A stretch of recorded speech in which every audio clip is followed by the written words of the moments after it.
Saudara, kasus meninggalnya seorang ibu bersama bayinya dalam kandungan di Rumah Sakit Jayapura akan dibawa ke ranah hukum. Pihak keluarga menuding ada kelalaian dalam penanganan medis. Seorang ibu atas nama Marta Ngurmetan dan bayi dalam kandungannya meninggal dunia di Rumah Sakit Marten Inday. Pasien diduga meninggal karena lambatnya penanganan medis. Sebelum meninggal, pasien menjalani perawatan medis selama 17 jam pada 27 Desember lalu. Kematian Marta dan bayinya memicu emosi keluarga. Mereka menuntut pihak rumah sakit bertanggung jawab. Selama sekian belas jam almarhumah ada di rumah sakit, Pak Dokter secara fisik tidak ada di tempat. Pak Dokter tidak ada di tempat. Pak Dokter hanya mendengarkan laporan dari bidan atau perawat yang bertugas di ruang kebidanan itu. Dan di titik itu Pak Dokter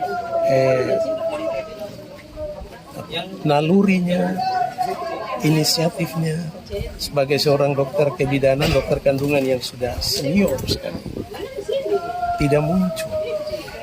Kalau sekiranya muncul dengan isi pikiran berdasarkan pengetahuan yang dia miliki, tingkat resikonya dan lain-lain, pastilah dia akan datang. Sementara pihak Rumah Sakit Marten Inday Jayapura membantah adanya kelalaian dan telah memberikan pelayanan sesuai standar operasional prosedur rumah sakit.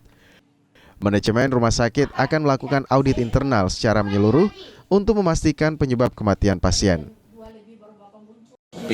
SOP yang kita punyai mulai dari awal datang sampai pasien meninggal, kita sudah evaluasi dan ini nanti kita juga akan mengadakan auditnya, namanya audit maternal.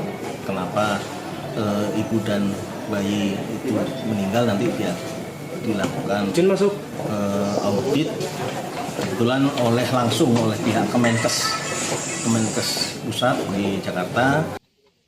Kasus ini kini menjadi perhatian publik dan menambah daftar pelayanan kesehatan ibu dan anak.